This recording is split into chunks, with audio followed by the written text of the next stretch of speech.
বন্ধুরা, আজকে একটা নতুন গল্প নিয়ে আসলাম তোমাদের মাঝে। এটা সত্য এবং বাস্তব জীবনের ঘটনা। শেষ পর্যন্ত শোনার অনুরোধ রইল। শুনলে তোমার মধু চলে আসবে। দেরি না করে চলো শুরু করা যাক। আমি ছোটবেলা থেকেই আমার কাকুকে খুব পছন্দ করতাম, এবং আমি আমার মা বাবার চেয়েও তার খুব কাছের ছিলাম। ধীরে ধীরে আমি বড় হতে লাগলাম, এবং আমার কাকুর মধ্যে বন্ধুত্ব গভীর হতে লাগল। আমার কাকুর সাথে আমার বন্ধুত্ব এত গভীর ছিল যে আমি কাকুর সাথে সব কথা শেয়ার করতাম আর তার সাথে কথা বলে অনেক স্বস্তি পেতাম। তারপর এক রাতে মা বাড়িতে ছিল না। তখন কাকুর খুব মাথা ব্যথা করছিল। কাকু আমাকে বললেন, উপরে একটু চা বানিয়ে আমার ঘরে নিয়ে এসো। আমি তাড়াতাড়ি চা বানিয়ে কাকু রুমে গেলাম। কাকুর চাদা পাশের টেবিলে রাখতে বললেন। চা টেবিলে রাখলাম এবং যখন ফিরে যেতে লাগলাম তখন কাকু আমাকে ধরে ফেললেন এবং বললেন, আজ বাড়িতে কেউ নেই, তোমার রুমে ভয় লাগবে, তাই আজ আমার কাছে শুয়ে পড়। আমি তোমাকে একটা ভিডিও দেখাব। কাকু আমাকে তার বিছানায় শুতে বললেন। আমি কাকুর বিছানায় শুয়ে পড়লাম। কাকু আমাকে ভিডিও দেখাতে লাগলেন। সেই ভিডিও দেখার পর আমি হঠাৎ অস্বস্তি বোধ করতে লাগলাম। তারপর কাকু আমাকে যা করেছিল তার গল্পটি বলছি। আসসালামু আলাইকুম বন্ধুরা, তোমরা সবাই কেমন আছো? আশা করছি সবাই ভালো আছো। যাই হোক, এবার বাকি ঘটনাটি শুরু করি। আমার নাম নূপুর এবং আমার বয়স 15 বছর। আমি মাত্র ক্লাস 10 পাশ করেছি। আমার পড়ার খুব শখ ছিল, কিন্তু বাবা আমার লেখাপড়ার বিপক্ষে ছিলেন। আমি আমার মা এবং কাকাকে বললাম যে আমি আরও পড়াশোনা করতে চাই। তাই এখন আপনারা দুজনেই আমাকে সাহায্য করুন এবং আমার বাবাকে রাজি করান। মাতার দিক থেকে অনেক চেষ্টা করেছিল, কিন্তু বাবা রাজি হচ্ছিল না। কারণ সে বলতো আজকাল কলেজে পড়াশোনা কম আর প্রেম ভালোবাসা বেশি হয়। তখন কাকু বাবাকে বুঝিয়ে একভাবে আমার গ্যারান্টি নিলেন যে আমি এরকম কিছু করব না, শুধু পড়ালেখা করব। তখনই বাবা আমার কলেজে যেতে রাজি হন। আর কাকুকে বলেন, আজ থেকে দায়িত্ব তোমার। যদি সে এমন কিছু করে যা এই ঘর পরিবারের সম্মান ক্ষুণ্ণ করে, তাহলে কিন্তু তোমার ভালো হবে না। কাকু বাবাকে বললেন, ভাই চিন্তা করবেন না, আমি পুরো প্রতিটি গতিবিধির উপর নজর রাখবে। এই সময় আমি জানতাম না কাকুর মনে কি ছিল এবং কেন তিনি আমাকে এত সমর্থন করছেন। কিন্তু মজার ব্যাপার হলো, আমি কখনো ভাবিনি যে কাকুর সাথে আমার বন্ধুত্ব এত দূর চলে যাবে। তারপর কয়েকদিনের মধ্যেই কাকু আমার সাথে গিয়ে আমাকে কলেজে ভর্তি করিয়ে দিলেন। প্রথম দিকে তো মন দিয়ে পড়াশোনা করতাম। কলেজে কারো সাথে বেশি ফ্রি হতাম না, এবং কলেজে যা কিছু হতো রাতে বাড়িতে এসে কাকুকে বলতাম। কাকু আমার সাথে খুব ফ্রি হতে শুরু করেছিলেন, এবং কাকু আমাকে অদ্ভুতভাবে দেখতেন। কারণ আমার কাকিমা গ্রামে থাকতেন এবং আমার কাকু কাজের জন্য আমাদের বাড়িতে থাকতেন। তারপরে কলেজে আমার একটি মেয়ের সাথে বন্ধুত্ব হয়, যার সাথে বন্ধুত্ব করার পর আমার জীবন বদলে যেতে শুরু করে। কারণ এই বন্ধুটি আমাকে বলেছিল যে আমার এনগেজমেন্ট হয়ে গেছে। একদিন সে আমাকে তার বাগদত্তার সাথে পরিচয় করিয়ে দিন। আমার বন্ধু আমাকে বলল যে আমাদের বিয়ে ঠিক হয়ে গেছে। তাই আমরা দুজনেই একে অপরের সাথে সব সীমা অতিক্রম করেছি এবং এখন আমাদের মধ্যে কোনো পর্দা নেই। এরপর আমি আমার বন্ধুর কাছ থেকে সবকিছু জানার চেষ্টা করতাম। হয়তো আমার এটা জানার বয়স হয়নি, বা আমার বয়সটা এমন ছিল যে এসব জেনেও আমি সহজে ভুল পথে চলে যেতাম। কিন্তু তারপর সেই ঘটনাই ঘটতে থাকে। আমিও সেই সব বিষয়ে আগ্রহী হতে লাগলাম। কোনো ছেলের সাথে আমার বন্ধুত্ব ছিল না, তাই আমি যখনই এসব ভাবতাম তখনই কাকুর চিন্তা আমার মাথায় নিজে নিজেই চলে আসছে। তারপর আমি মনটা ঝেড়ে ফেলে মনে মনে বলতাম, দুপুরে সব কি হাস্যকর কথা ভাবছ।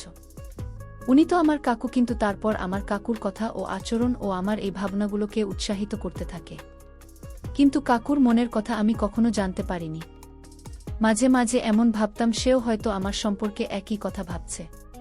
কিন্তু মাঝে মাঝে তার মনোভাব আমার উপর খুব কঠোর হয়ে যেত, এবং তিনি আমাকে মনে করিয়ে দিতেন যে তোমার বাবা খুব কঠোর এবং তুমি যদি কোনো ভুল করেন তবে তিনি তোমার পাশাপাশি আমার অবস্থা খারাপ করে দেবে। তার কথাগুলো শুনে নিজেকে সামলে নিতাম। কলেজে গেলেই আবার ওখানে সে সব কথা শুনতে পেতাম। তারপর কলেজ থেকে বাড়িতে ফিরে বন্ধুদের বলা কথাগুলো ভাবতে শুরু করতাম। সেদিন কাকুর কাছ থেকে বাড়ি ফিরলে তিনি এসে আমার পাশে বসলেন এবং কথা বলতে লাগলেন। কি ভাবছো জানি, তাও আবার এত গভীরতা নিয়ে। কাকুর দিকে তাকিয়ে বললাম, কাকু জানো আমার বন্ধু আজ আমাকে কি বলছে? প্রতিবারের মতো আজও আমি আমার মনের কথা কাকুর সাথে শেয়ার করতে লাগলাম।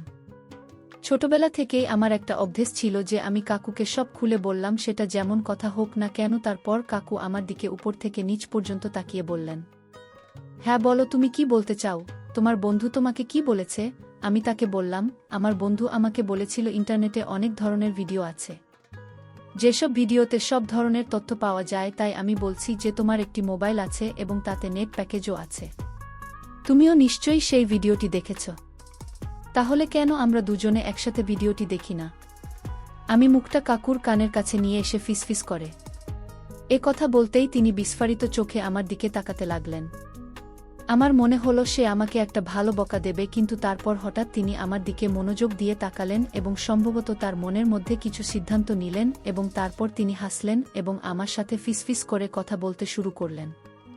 তোর বাবার সামনে এমন কথা বলিস না, নইলে তোর বাবা শুধু তোর অবস্থাই খারাপ করবে না, তার সাথে আমাকে ঘর থেকে বের করে দেবে। কারণ আমি তো দায়িত্ব নিয়েছি, তখন আমার থাকার সমস্যা হয়ে যাবে। বাকি রইল ভিডিও দেখার কথা। ভিডিওটি দেখার জন্য তুমি রাতে আমার রুমে আসতে পারে। আমি তোমাকে সব ধরনের ভিডিও দেখিয়ে দেব। কাকুর চোখে একটা উজ্জ্বল দুষ্টুমি ছিল, যা আমি এই মুহূর্তে বুঝতে পারিনি। এরপর কাকু তার রুমে চলে গেলেন এবং আমি পড়াশোনা করতে লাগলাম এবং আগত সময়ের কথা ভাবতে লাগলাম। এখন আমার মন বইয়ের প্রতি আগ্রহী ছিল না এবং আমি ভাবতে লাগলাম রাতে কি হবে, কিন্তু পড়াশোনা করাটা খুব জরুরি, কারণ কাকু পড়াশোনার ব্যাপারে খুব কড়া এবং আমাকে বলতেন, তোমার পড়াশোনা আগে আর বাকি মজা পড়ে। এবং তিনি বলতেন, তুমি যদি পড়ালেখায় ভালো হয় তাহলে তোমার বাবা বুঝবেন এবং তোমার স্বাধীনতার দরজা তোমার জন্য খোলা থাকবে। তার বক্তব্য আমার কাছেও একেবারে সঠিক মনে হতো। তাই আমি আমার মন থেকে সমস্ত কিছু মুছে ফেলে পুরনো একাগ্রতার সাথে আমার কলেজের কাজ করতে লাগলাম এবং যত তাড়াতাড়ি সম্ভব সমস্ত কাজ শেষ করলাম। রাত যত ঘনিয়ে আসছিল আমার তত ভয় কাজ করছিল। তারপর সব কাজ শেষ হলে রাতে শান্তিতে কাকুর রুমে গেলাম।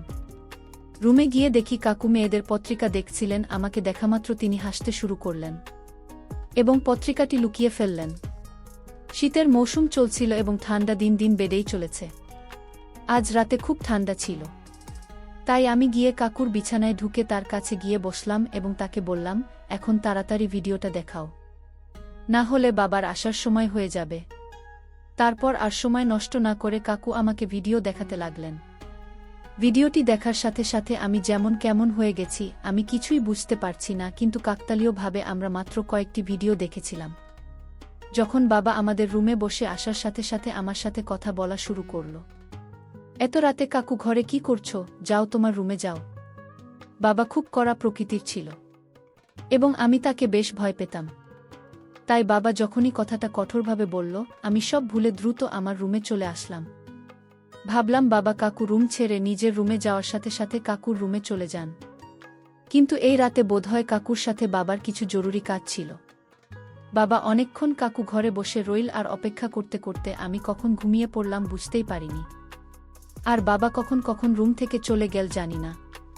পরের দিন কলেজ থেকে ফিরে রাতের জন্য অধীর আগ্রহে অপেক্ষা করতে লাগলাম, কারণ আমি কিছু ভিডিও দেখে নিয়েছিলাম এবং যে সময় হল কাকু রুমে চলে গেলাম ভিডিও দেখতে। কিন্তু কাকু বললেন, এই মুহূর্তে আমি আমার অফিসের কাজ শেষ করেছি। এক কাজ করো, কিছুক্ষণ পর আমার রুমে এসব ভিডিও দেখাত। সকাল থেকে ভিডিও দেখার জন্য মরিয়া ছিলাম, তাই কাকুর ওপর একটু রাগ করে বসে রইলাম। আমার মোবাইলে হোয়াটসঅ্যাপটাকে ইনস্টল করা হয়েছিল। তখন একটি নতুন নম্বর থেকে একটি মেসেজ এল। তার পাঠানো ছবি দেখে আমার চোখ বিস্ফারিত হয়ে ওঠে। আমি শুধু সেই ছবিটি দেখছিলাম যখন সেই লোকটির কাছ থেকে মেসেজ আসতে শুরু করে। সে খুব অন্যরকম ভঙ্গিতে চ্যাট করছিল। আমি যে ইতিমধ্যেই মরিয়া হয়েছিলাম, তাকে একইভাবে উত্তর দিতে শুরু করলাম।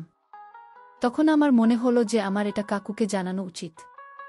আমি তৎক্ষণাৎ কাকুর রুমে চলে এলাম, কিন্তু তার রুমে দরজা বন্ধ থেকে আমি আমার রুমে ফিরে এসে সেই অচেনা ছেলেটির সাথে কথা বলতে লাগলাম। তখন মোবাইলে মেসেজে কথা বলছিলাম। আমি যখন তাকে বললাম যে আমি তোমাকে দেখতে চাই এবং তাকে ভিডিও কলে কথা বলতে বললাম, কিন্তু সে অস্বীকার করল। এই সময় রুম থেকে বের হতেই চোপড় কাকুর দিকে। এ সময় তিনি তার ঘর থেকে বের হয়ে ছাদের সিঁড়ি দিয়ে উঠছিলেন এবং তার হাতে একটি মোবাইল ছিল। রাতের এই সময়ে তিনি কেন চাঁদে যাচ্ছেন তা ভাবলাম। রাত তখন 2টা বাজে, আমার ঘুম আসছিল না। কিন্তু আমার মনে একটা সন্দেহ জেগেছিল যে কাকু আমাকে নতুন নম্বর থেকে মেসেজ করছেন। আচ্ছা, এইসব ভাবতে ভাবতে আর কাকুর কথা ভাবতে ভাবতে কখন ঘুমে উপত্যকায় হারিয়ে গিয়েছিলাম জানি না। আর এই রাতে কাকু আমার রুমে আসলেন, আর সকালে ঘুম থেকে উঠে বুঝেছিলাম কাকু আমার জীবনের প্রথম সবকিছুই কেড়ে নিয়েছিল।